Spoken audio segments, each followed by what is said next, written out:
So let's start with a little story here. When I was a volunteer performer in Shakespeare in the Park, back when I was an undergraduate, we used to perform the plays outside, on the lawn of Library West at the University of Florida.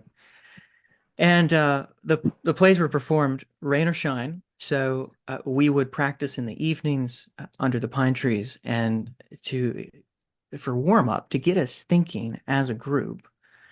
We would sometimes sing songs. And the kinds of songs that we all knew, that everyone in the group knew, it just happened to be Disney songs.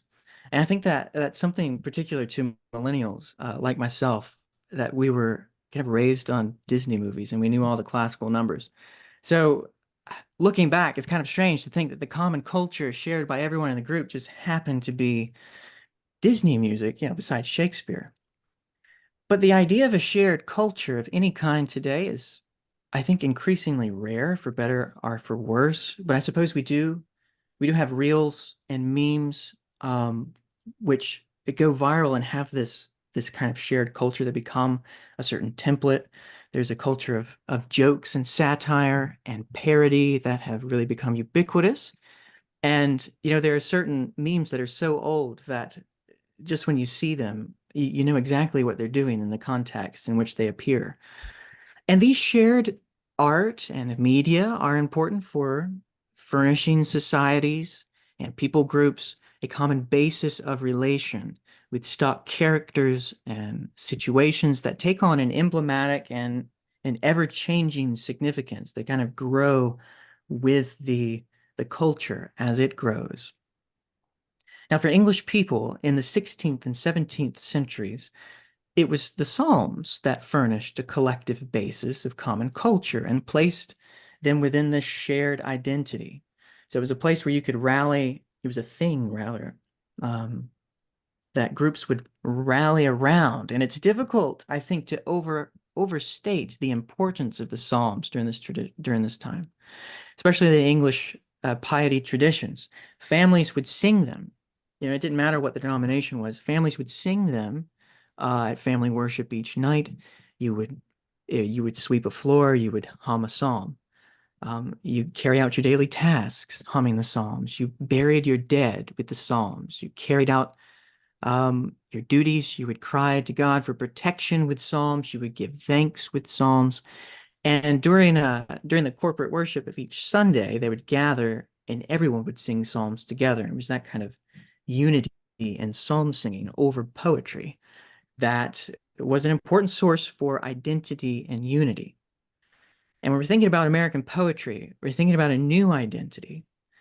The first book published in New England was a psalm book. So it's not surprising that we will start the course on American literature with two psalm books, or Psalters, as they're called. And each of the two are distinct in their own way. We have the Henry Ainsworth Psalter of the Pilgrims, published in 1612 in the Netherlands. And then we have the Massachusetts Bay Psalm Book of the Puritans. All right, so welcome everyone to the first lesson in our course on early American poetry. And this is a month-long course which runs through the month of August.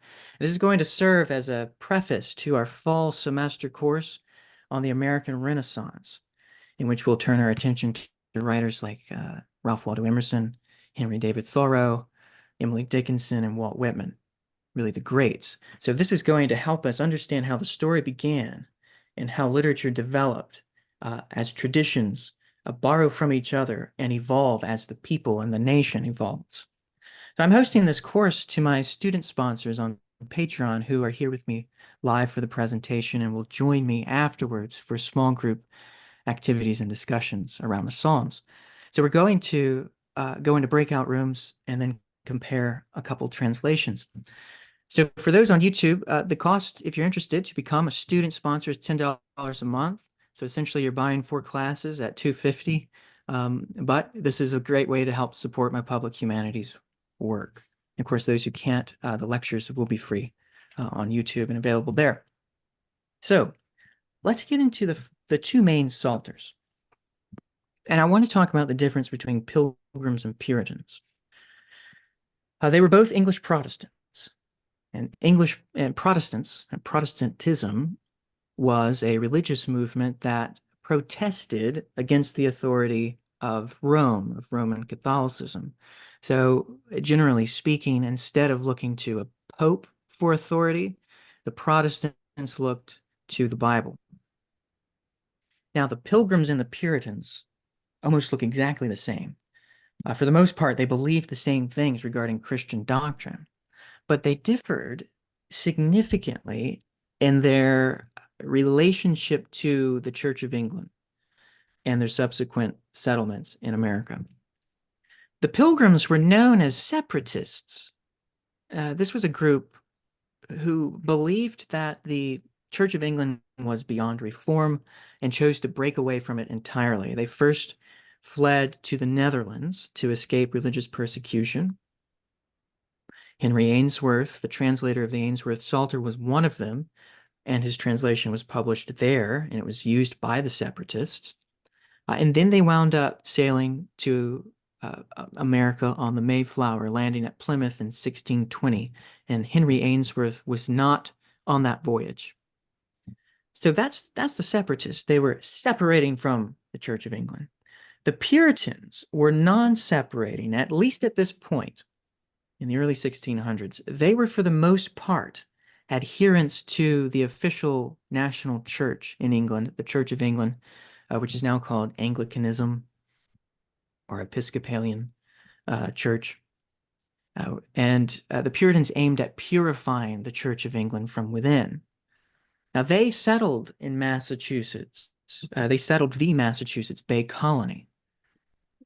They first arrived in 1630 under the leadership of John Winthrop and established the town of Boston. So theologically, the Pilgrims and Puritans shared many core beliefs, but differed in their polity or their governance.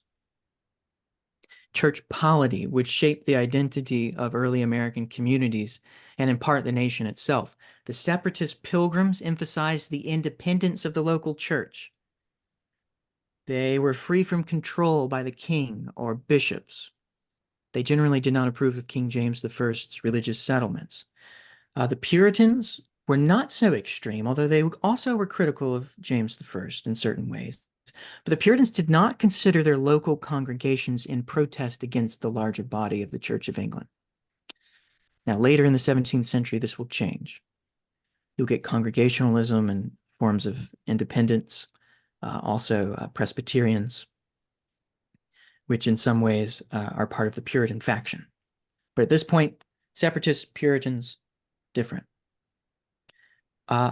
In terms of psalmody, what they sang, or the use of psalms in worship, both groups placed a high value on the singing of the songs as part of their worship.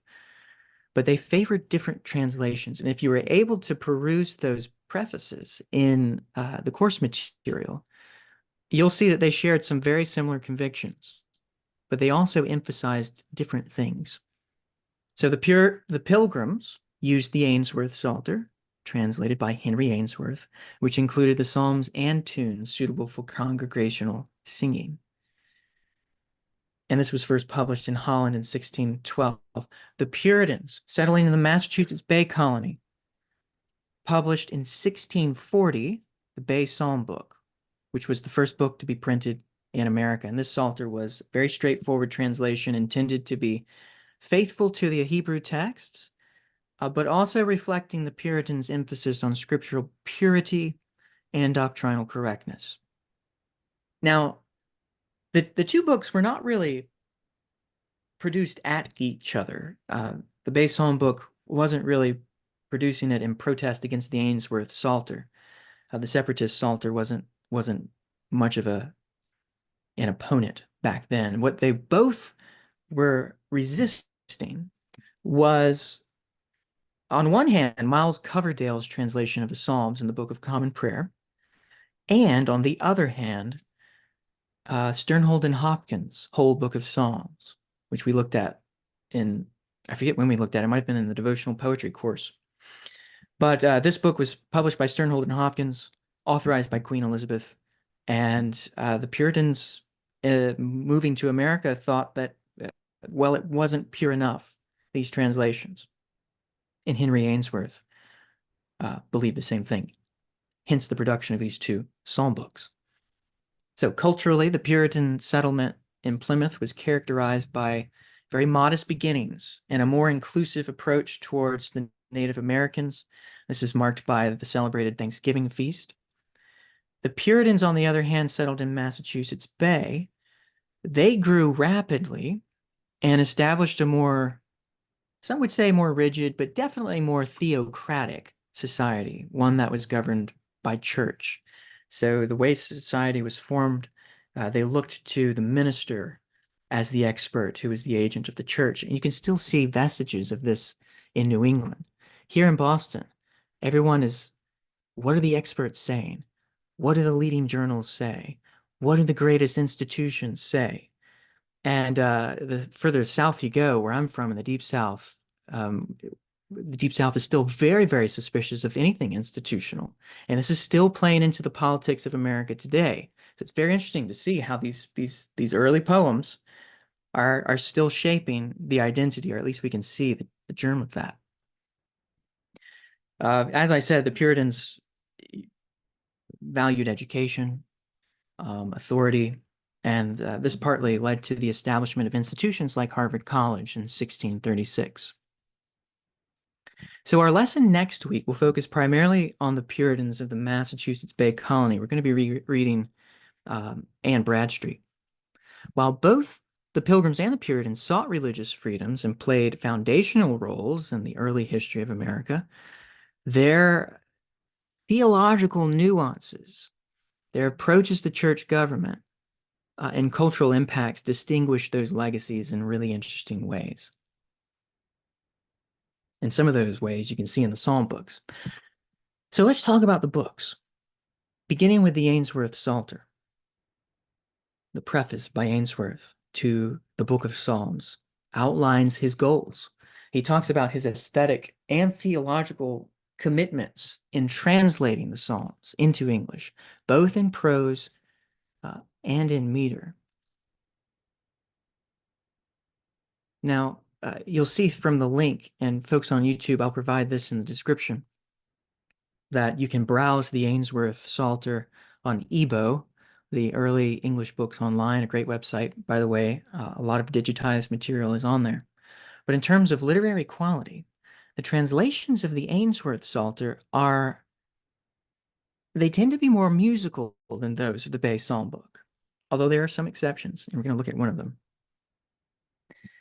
Here's what Ainsworth explains in his preface. Let me see if I can get this to pull up.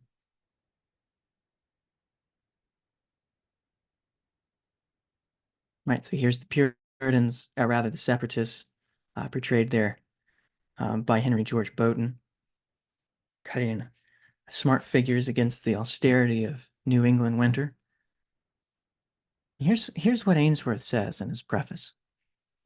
Yet rather than I would stray from the text, I strain now and then with rules of our English poesy in the just ending alike of both verses, and sometime the quality of a syllable, which in a work of this sort, I trust all sincere-minded will forgive. He wrestles, he strains to make it beautiful, but his priority is on the truth, on the true translation, as a pure translation. And he relies upon that shared commitment of his readership in congregations to excuse the poetic faults that they find therein. Now, in most early psalters, the meter is rough. This is true for Sternhold and Hopkins. This is true for the Ainsworth Psalter as well. These translators did not try to achieve the verbal effect of beauty as the highest end. To us, many passages seem harsh, and I think even to some of the worshipers. Some of the rhymes are awkward. Some meters are really rough. But the Ainsworth's translations were accompanied by detailed notes. So he tried to provide insights into why he chose this word and not the other. So he really wants them to know what they're singing and to be able to sing well. Here's what else he says here. Let me make this bigger for you. There we are. He writes, tunes for the Psalms I find none set of God, so that each people is to use the most grave, decent, and comfortable manner of singing that they know, according to the general rule. 1 Corinthians 14, 26 and 40. The singing notes, therefore, I have most taken from our former Englished Psalms. That's a reference to the Sternhold and Hopkins translation. So he set his translation to the tunes of what's established by the church in England, and the Church of England, when they will fit the measure of the verse. And for the other long verses, I have taken for the most part the gravest and easiest tunes of the French and Dutch psalms. Now, if you go to American churches today, you will find French and Dutch tunes, and you'll also find some of the English tunes that were found in the Sternhold and Hopkins. Probably the most famous one is William Keith's, which we're going to look at. So I do want to mention that they only sing psalms. And they talk about this in the preface. Both prefaces address this issue. They say, we do not sing hymns. That wasn't introduced until the 18th century when Isaac Watts basically said that the psalms are barbaric and Christians shouldn't sing them. They were only useful for the old covenant. And so he started writing hymns. And so eventually churches said, okay, well, we can sing hymns. But for the most part, you didn't. And they tell you why. The Massachusetts Bay Psalm book writers, the translators, say that why would you sing a man-made hymn when you could sing a God-inspired psalm? And this helps maintain unity. And so this is an interesting facet. Some churches still practice this. On my street here in Cambridge, there's an old church from the 19th century. It's Presbyterian, Reformed Presbyterian. They only sing psalms. It's called exclusive psalmody. And Fred, I see you nodding. You know about this. It's beautiful, by the way. I've attended a few of their services, and it's all in a cappella. And and it's all metrical psalms. The first verse, everyone sings the melody, but then when they get to that second verse, they all diverge into these beautiful harmonies, intricate, and it's all reverberating in this very Puritan-looking meeting room, which has no images, no crosses, according to the Puritan way. So it's a very near vestige of this style here. But the tunes for the Ainsworth came from the Sternhold and Hopkins. It's good to know. Now, for those of you who enjoy Henry Wadsworth Longfellow, I know we just celebrated his birthday a couple months back here on the Patreon. We all gathered around and read some of his poems. There's this scene in The Courtship of Miles Standish in which John Alden finds Priscilla singing with the Ainsworth Psalter. I just want to pull that up.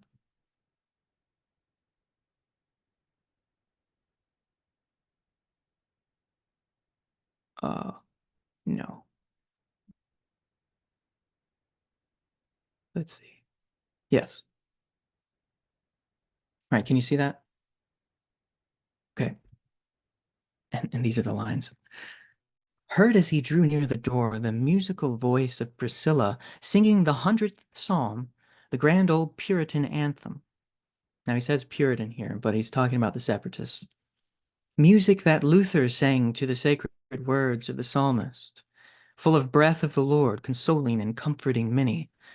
Then as he opened the door, he beheld the form of the maiden, seated beside her wheel, and the carded wool like a snowdrift piled at her knee, her white hands feeding the ravenous spindle, while with her foot on the treadle she guided the wheel in its motion. Open wide on her lap lay the well-worn psalm book of Ainsworth, printed in Amsterdam, the words and the music together, rough-hewn, angular notes, like stones in the wall of a churchyard, darkened and overhung by the running vine of the verses. Beautiful, beautiful verse here. You know, looking back, it's really difficult to define what a Puritan is. So Longfellow hasn't made a mistake here. Many of the historians have, the latest historian, David Hall, wrote a book, The Puritans. even admits there it's difficult to define what they are. Um, but looking back historically, you see that the Puritans and the Separatists often go together because theologically they're pretty much identical. And I want to show you, I love the way he describes the notes. This is the way the Ainsworth Psalter would have looked like. They're the rough-hewn, angular notes like the stones in the wall of a churchyard you see there, so you know. And then the darkened and overhung by the running vine of verses. That's just beautiful. And there it is, right here. Now, what was the tune she was singing? We have it right here. It would have sounded something like, shout to Jehovah, all the earth. And you'll recognize it from William Keith's Old 100th, it's sometimes called. And you'll find this tune in every Presbyterian church, I think, in America, just because if it's not set to a psalm, it's set to a hymn. Also, the Anglicans use it for their doxology. But that's the tune. Very ancient, or at least early modern. This tune has lived on in interesting ways. Uh, we're going to read Ralph Waldo Emerson's Concord Hymn, which he wrote to commemorate the completion of the battle monument in 1837. And when he wrote that, it was sung to the tune of William Keith's Old 100. So they would have had some children there at the new statue, which is still here today, on the bridge where allegedly it was the beginning of the Revolutionary War. By the rude bridge that arched the flood, their flag to April's breeze unfurled.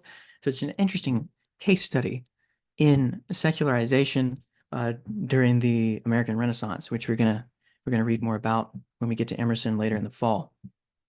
But that was the tune, very much a part of American music. Now let me show you. That's for later. Let me show you the lyrics itself, just to close read this a little bit. Can everyone see Henry Ainsworth's Psalm 10? Okay, great. Shout to Jehovah, all the earth. Serve ye Jehovah with gladness. Interesting. So we have a firm metrical ending. This is a fine metrical line here. Serve ye Jehovah with gladness. Now that's a little rough, we might say. Before him come with singing mirth. That's a fine line. Metrically, it ends with strength here, not with a weak syllable. And it chimes very well with this first line. And then the last, know that Jehovah, he God is. And of course, metrically with this trochee, or rather, this feminine rhyme, or rather a weak rhyme in which it ends with a very passive syllable, stress. It's unstressed. And so it makes it a little awkward. And so this is sort of the roughness we're talking about with the meter. I think these two lines are great, but these two are just a little rough. And he's aware of that. And he keeps it that way because he believes this is the most faithful compromise he can come to between literal translation and music.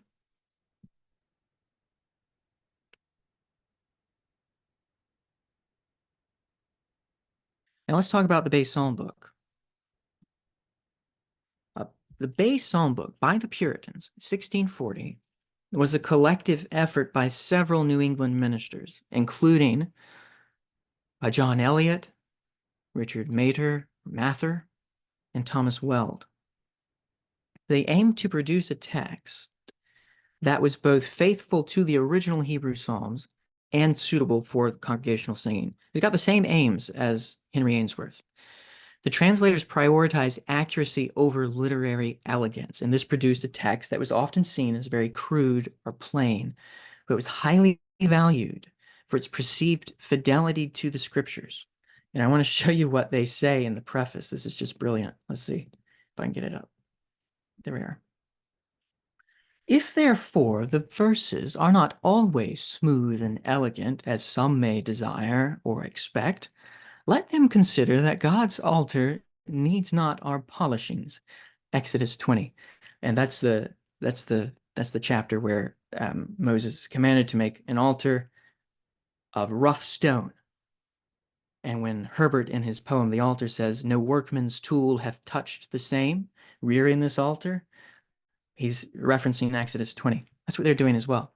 For we have respected rather a plain translation than smooth our verses with the sweetness of any paraphrase, and so have attended conscience rather than elegance, fidelity rather than poetry in translating the Hebrew words into English language, and David's poetry into English meter, that so we may sing in Zion the Lord's song of praise according to his own will, until he take us from hence and wipe away all our tears and bid us enter into our Master's joy and sing eternal alleluias. There's a great kind of sense of triumph here in what they're doing. And this is actually really beautiful prose writing, filled with these elegant instances of metaphor, of smoothness, of metaphorical imagery, and this balance of antithesis. It's almost as though the translators in their preface are taking occasion to prove that it's not by want of literary skill that they've translated the Psalms so plainly. So let's compare the two, Ainsworth and the Base Psalm book. Just a brief example of 4 verses, just to get a sense of how they differ. Here we are, we've got the poems back up. This is from Psalm 107. And we'll remember this echoed from Burnt Norton, when Eliot says, "Pray for all those who are in ships, those whose business have to do with fish." That comes from Psalm 107. Of course, the ship imagery, very important to the Puritans because they had to, and the Pilgrims, had to be weeks, sometimes months in the case of the Pilgrims, who lived on the Mayflower while they were building houses. They were very dependent upon the sea. Here's the Ainsworth. They that in ships unto the sea down go, that in the many waters labor do, they see Jehovah's operations, and in the deep his wondrous actions. Just want to stop right there. Again, kind of clunky. This is couplets now. He's actually working in couplets. Operations, wondrous actions. So this is one of those exceptions where I think the Base Psalm book actually exceeds in elegance and musicality than Henry Ainsworth, although Ainsworth has more of an ear to music, he tells us in his preface. They that go down to the ship, they that go down to the sea in ships, their business there to do, in waters great, the Lord's work see, in the deep his wonders too. Now, the old Virginia tune that was set to Amazing Grace would actually fit right well with this, because this is common measure.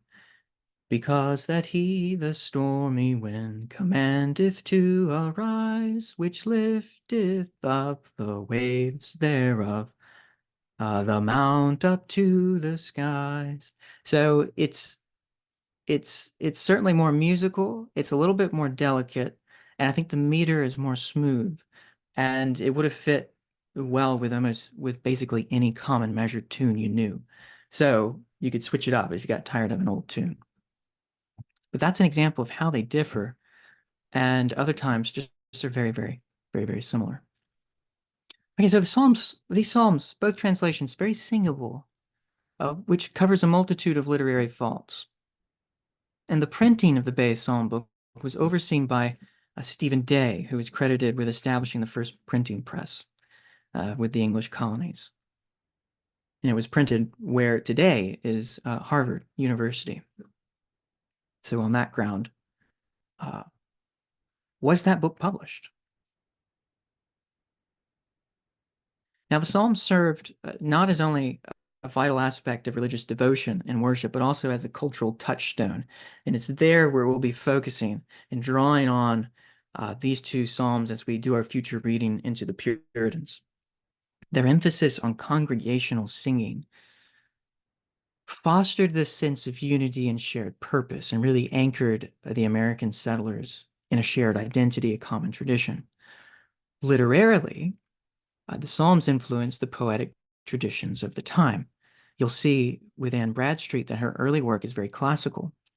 And as she grows older, and I think has proven to the culture, the literary culture, which was very male dominated, that she could command the classical style.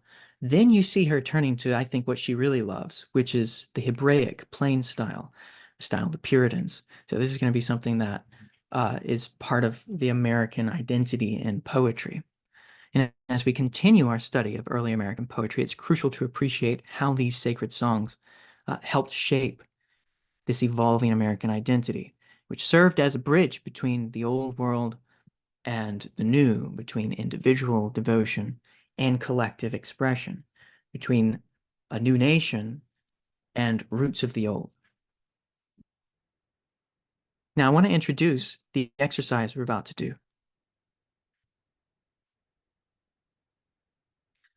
Here are the instructions here, which I'm going to share in the document. I'm going to circulate a document which we can all access.